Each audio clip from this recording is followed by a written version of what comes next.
When the Roman Empire collapsed, what remained was not only shattered statues and crumbling walls, something even more vital fell into oblivion, a construction formula, a gray, seemingly ordinary mud that became the foundation for tsunami-resistant harbors.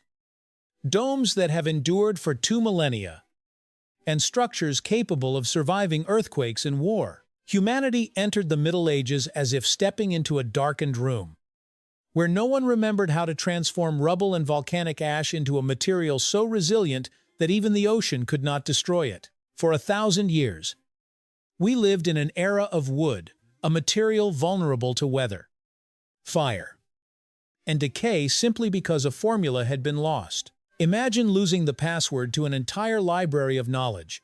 Not only is information taken away, but the future itself is locked behind a barrier. Roman concrete was that forgotten password.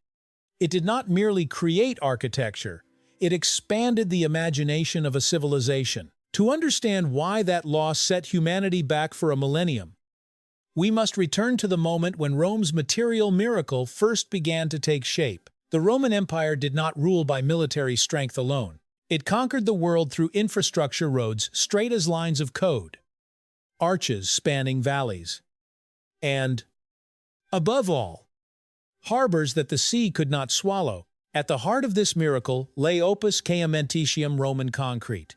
Its most unusual ingredient was pozzolana volcanic ash, sourced from the region of Pozzuoli near modern Naples.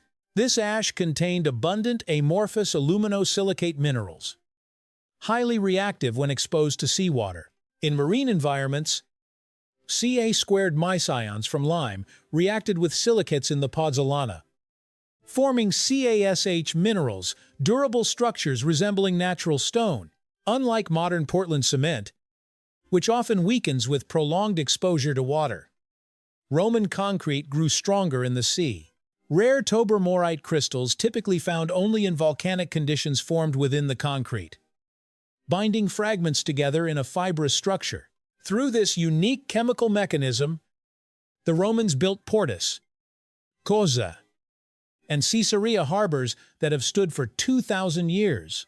By contrast, many modern concrete ports begin to crack within a century as chloride ions corrode steel reinforcement. The Romans did not understand their work at the nanoscale, but they knew they held something more powerful than swords and shields, a kind of stone that could grow stronger beneath the sea. When Rome fell in the 5th century, trade routes fractured. Pozzolana was no longer transported across the Mediterranean. Educational systems collapsed. Texts were scattered, and construction shifted toward localized methods, each region using whatever materials were available. The greatest tragedy was not the loss of raw materials, but the loss of mindset. Roman construction was built on the idea of liquid material, something that could be poured, shaped, and turned to stone at will. As the world fragmented, that concept faded, even becoming suspect. Throughout the Middle Ages, cathedrals and fortresses were built from carved stone materials of patience rather than chemistry. Builders relied on geometry and gravity rather than molecular bonds. They created magnificent structures, yet each stone was placed by hand, without the assistance of liquid rock. Without concrete, vast domes like the Pantheon could not reappear, not because people were less intelligent, but because they lacked a tool that allowed them to sculpt form instead of merely stacking it. A civilization does not lose knowledge all at once. It erodes layer by layer. Like soil worn away by wind, the formula of Roman concrete was one of the most crucial layers swept away by time.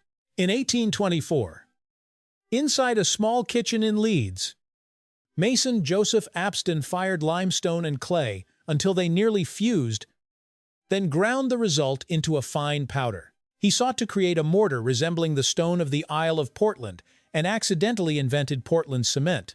Unlike Roman concrete, which relied on natural volcanic ash, Portland cement forms primarily CSH silicate minerals during hydration. It reacts faster, gains strength more quickly, and can be mass-produced through industrial processes. That seemingly simple invention reshaped the world. For the first time since Rome, humanity again possessed a material that could be poured, molded, and integrated with machinery. It paved the way for reinforced concrete bridges, skyscrapers, the Hoover Dam, and the vast industrial infrastructure of the 19th and 20th centuries. While Roman concrete was a geological gift, Portland cement became a product of standardized chemistry. It stood at the center of the Second Industrial Revolution, a revolution driven not only by steam and machines, but by artificial geology. Today, concrete is the second most used material on Earth, surpassed only by water. No nation, from developing economies to global superpowers, can function without it. What turned concrete into a universal language was standardization. Portland cement can be produced identically from Tokyo to Nairobi.